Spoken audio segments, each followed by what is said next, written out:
All right, it's tip of the day. Today we have an ST Micro M24C32. It's a 32K-bit I2C EEPROM. Now, in the old days, I was used to using the, what were they, the 93C46s, 93C56s, I think there were 666 and 86. Anyway, those were three-wire interfaces. There was clock and then data in and data out, like a SPI port. So that's what I'm familiar with. This one is an I2C one.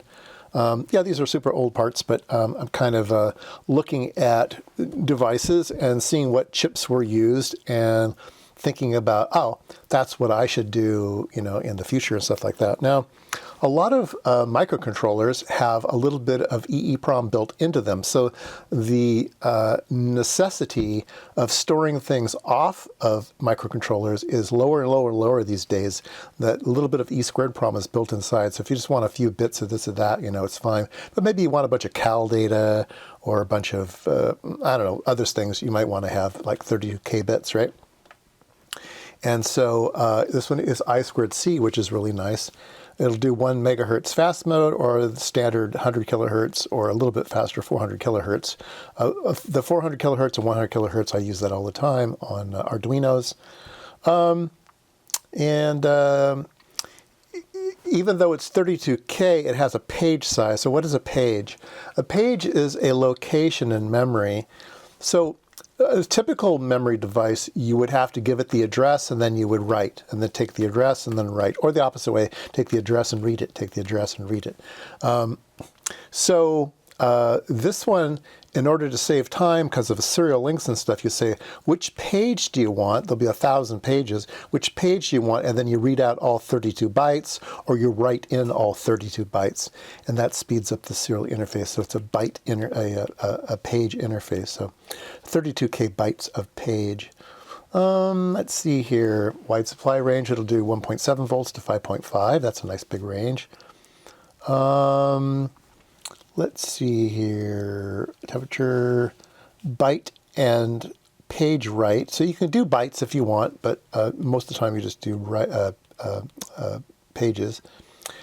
Byte and writes within 5 milliseconds, 3.2 milliseconds typical. So writing to this device is actually very quite slow.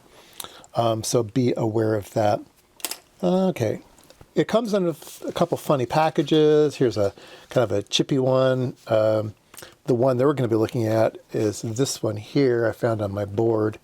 There's one right here. Probably doesn't show up good on camera, but that's where I found it. And it's this package here, TSSOP8. So it's a thin, fine pitch, but wide. It's kind of strange. Okay, let's take a look more at the data sheet.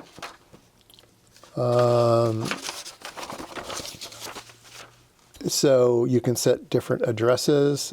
So three bits of address. Clock and data, that's your I2C. WC, what is W? Write control. Oh, so you can write protect it with this pin here. If you want to have it just to read only, you can do something with that. All right. Let's see here. Let's see what we can glean. So here is the RAM, the EEPROM, I should say, the EEPROM. Here's page latches, identification pages, high voltage generator and sequencer.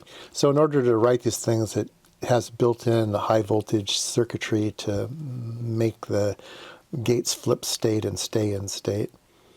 X and Y decoders to map into the array. Yeah, okay. And then here's normal I2C timing diagrams.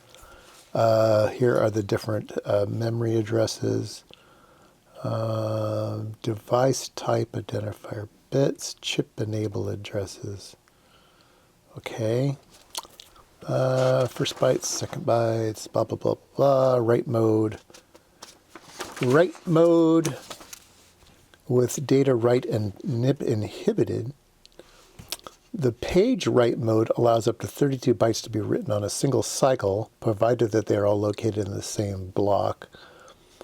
Bus control. If write control is high, the contents of the address memory are not modified. So if the write control bit has to be low in order for you to write. So having it high is write protect. Anyway, a bunch of I2C things. This is kind of interesting. When you buy these things, what data does it have in it? Well, it says here all of the memory array bits are set to 1. So everything has an FF in it, and all the identification bits are set to FF. So that's the way you get it from the factory. So a lot of times when you build a device, design a device, if you have EEPROM, a lot of times you need to initialize it once and only once. And then once it has something in there, it never needs to be initialized again. You know, you want to format it to a particular thing. So knowing that everything is set to FF, when your device wakes up the very first times, it can look and it can read that out. And if it sees FF everywhere, it knows it's a brand new device. And then you can format it and put in your serial numbers or whatever you want to put in there. And then the next time your machine wakes up and it looks, it will not see FF, so it won't ever initialize it again. Something you have to put in a lot of times. Yeah, I think that's probably about all the cool stuff. Let's see here. Here is data sheet type stuff. Supply current. If you're operating it at 400 kilohertz, about 2 milliamps. And 5 volts, at 1 megahertz, it's going to be about 2.5 milliamps. But when you write to it, okay, it can go up to 5 milliamps, so about double to do the right thing. So that's another thing you need to be worried about is during the write cycle, do you have enough on your power supply to power it up? Okay. Interesting little device, I2C. Like I said, I'm kind of old school. I was used to the old 93 series, but this is the 24 series. 32K bit I2C. Yeah, chip of the day.